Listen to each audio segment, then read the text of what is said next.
ও মুসলমান আল্লাহর গোলাম, মুসলমান বন্ধুরা রে আমার, একটু মনোযোগ সহকারে ভাববেন, গভীর মনোযোগ দিয়ে শুনবেন।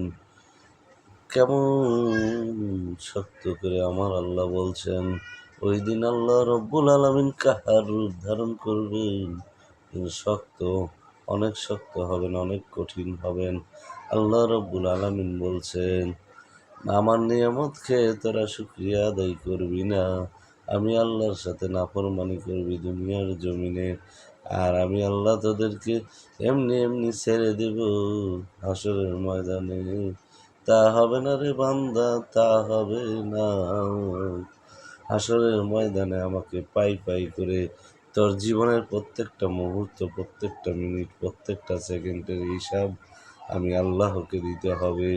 তোর যৌবনের হিসাব দিতে হবে, তোর চোখের হিসাব দিতে হবে, মুখের হিসাব দিতে হবে।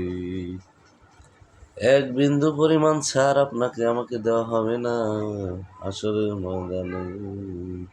আমরা হিসাব দিতে পারবো তো বাংলাদেশের মুসলমান?